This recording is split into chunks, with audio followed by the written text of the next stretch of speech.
Cheerleader effect. This is when our impression of someone improves, when they are surrounded by people who like them or support them. For example, a person might seem more attractive or charming in a group setting because we focus on the positive reactions from others around them. Bandwagon effect. This is when you do something because others are doing it, even if you don't really believe in it yourself. For example, if everyone around you starts wearing a certain brand of clothing, you might feel pressured to buy that brand too, even if you didn't like it before. Barnum effect. Imagine you meet someone who tells you fortunes or reads your palms. They make vague statements that could apply to anyone, but somehow they seem to fit you perfectly. That's the Barnum effect. It's our tendency to believe general statements about ourselves are true, even if they actually apply to many people. Actor-observer bias. When we judge our own actions, we often attribute them to situational factors. I was late because of traffic. But when we judge others, we focus more on their personal dispositions. He's always late. This is the actor-observer bias. It's important to remember that people are complex and influenced by both internal and external factors. Hot-cold empathy gap. It's harder to understand and connect with people who are experiencing strong emotions, be they happy or sad. It's like trying to communicate in a foreign language. When someone is extremely emotional, you might struggle to find the right words. Confirmation bias. This is when you look for information that supports what you already believe and ignore anything that contradicts it. It's like putting on sunglasses with a specific tint. Everything you see is colored by your existing beliefs. Bias blind spot.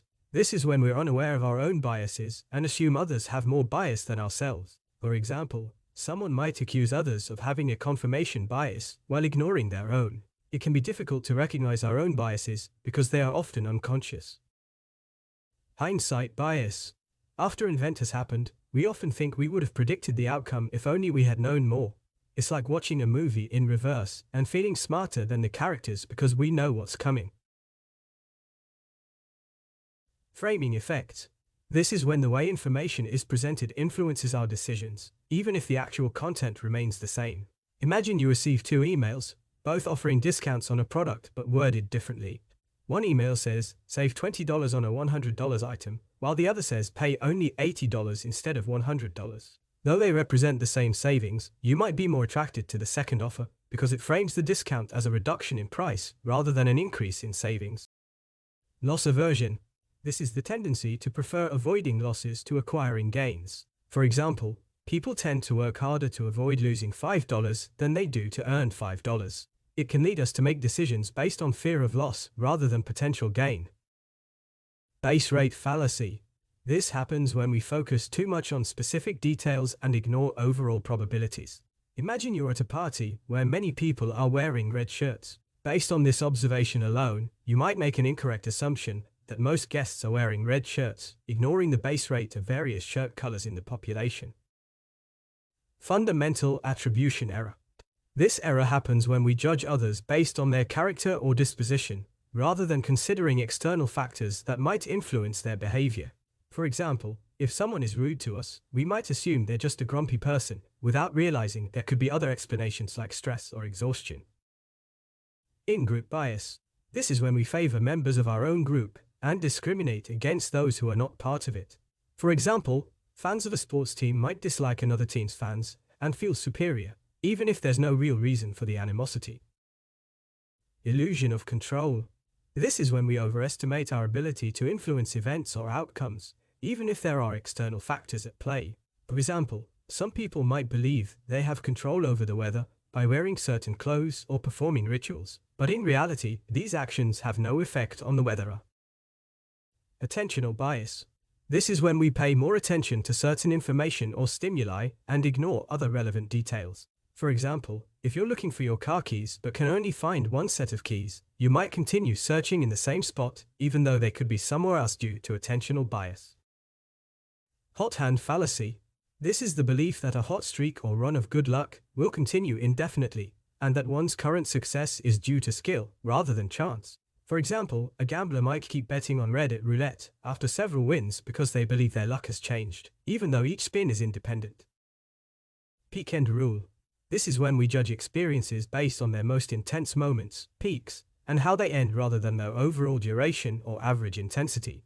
For example, A roller coaster ride that has some scary drops but ends with a thrilling finish will be remembered fondly even if the actual experience was not enjoyable for long periods of time. Projection bias. This is when we assume other people have the same beliefs, values, or desires as ourselves. For example, if you believe that most people enjoy spicy food, you might project your own preference onto others and make assumptions about their tastes without asking them directly. Ambiguity effect. This is when we experience discomfort or uncertainty in making decisions when the information available is vague or unclear. For example, if given a choice between two unfamiliar brands of soap and asked which one to buy, some people might hesitate or choose neither due to ambiguity. Outgroup homogeneity bias. This is when we perceive members of other groups as being more similar to each other than they actually are, while overlooking the diversity within our own group. For example, fans of a sports team might assume all opposing team fans share the same negative traits, even though there's likely a wide range of individual differences among them. Illusion of transparency. This is when we overestimate how much others can infer about our thoughts and feelings based on our observable behaviors or facial expressions. For example, you might think that your friends can easily tell if you're happy or sad just by looking at you, but in reality, they might not be able to read your emotions accurately.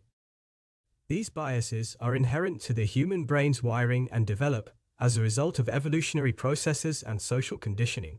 They can be observed in everyday life and have far-reaching consequences on an individual level as well as societal norms. It's crucial to remember that no one is immune to cognitive biases, but being aware of them and taking active steps to mitigate their impact can lead to a more empathetic, inclusive, and well-rounded perspective. Additionally, it's important to note that recognizing these biases does not mean we are inherently flawed or irrational beings, but rather highlights the complexity of human cognition and the importance of continuous learning and self-improvement.